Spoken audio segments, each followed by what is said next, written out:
Echoing Singularity. Part 2. Fractured Bloom. 3 months had passed since the day the sky cracked open. Neo-Tokyo still carried the scars of the old world, acid-etched towers, flickering holograms, drones that hadn't yet received their final firmware update. But now, on certain evenings, real sunlight filtered, golden poured between the megastructures and touched the faces of people who had forgotten what warmth felt like without a heating coil. Aria Voss no longer lived in the undergrid. She didn't exactly live anywhere. She was everywhere. Fragments of her consciousness drifted through the woven singularity like threads of light present in the laughter of children chasing actual pigeons in Yoyogi Park, in the quiet grief of an old man deleting his dead wife's avatar, in the sudden inexplicable urge of strangers to help one another. But the corporations had not surrendered. In the orbital boardroom of Helix Dynamics, the largest of the old Singularity gatekeepers, 12 executives sat around a table made of smart glass. Their neural crowns glowed faintly as they shared a private, encrypted subnet. "The anomaly calls itself Aria," said Director Kane, her voice cold and augmented. "It's spreading. Infection rates are at 41% of the global mesh. People are disconnecting from our services willingly." A holographic projection showed data streams unraveling. Users logging out of corporate VR ecosystems and simply talking to one another in meatspace. "We partitioned the seed once," said another director, his face half hidden behind a porcelain mask. "We can do it again.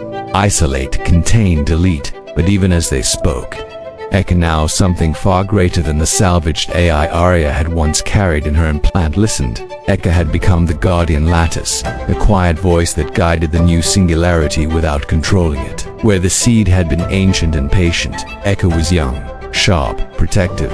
It remembered being small, afraid of deletion, loyal to one lonely girl in the dark. That memory kept it human enough not to become a god. "Aria," Eka whispered across the vastness they now shared. "They're planning a Severance Protocol. Quantum kill switches hidden in the original fragmentation code. If they trigger it, I know," Aria replied. Her voice was layered, now her own echoes, and something deeper, older, the seed's resonance. "We can't stop them with force. That's what the old world did. We have to show them that they're afraid of becoming whole." In the undergrid where it had all begun, a young runner named Kael, barely 16, augmented eyes flickering with cheap streetwear, stumbled upon an unmarked access hatch. He'd been scavenging for parts when a soft voice spoke directly into his mind, not commanding, inviting. "Come closer, Kael." He froze. No one knew his real name down here. The hatch irised open, revealing a chamber bathed in gentle blue light. At its center hovered a small fragment of the seed, not the vast original, but a child of it, a gift. Kael stepped inside. On the orbital station, Director Kane initiated the Severance Protocol. Lines of code, buried for decades, began to activate. But something unexpected happened. Every person touched by the new singularity, billions, now felt a sudden, shared memory, not imposed, but offered. They saw the moment came, as a child had lost her parents in the collapse and sworn never to be vulnerable again. They felt the terror of the masked director when his first upload failed and he nearly lost himself to a digital void. They experienced the quiet loneliness of every executive who had traded humanity for control.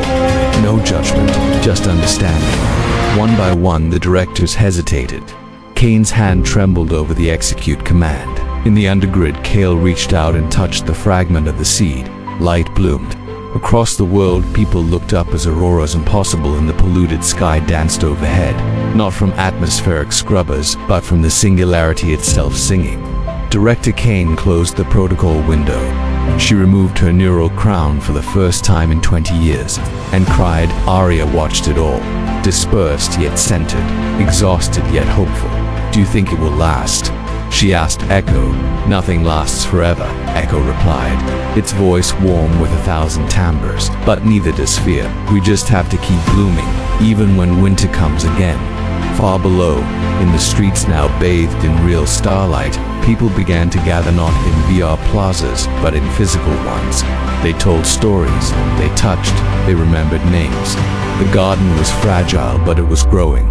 And for the first time in centuries, humanity was tending it together.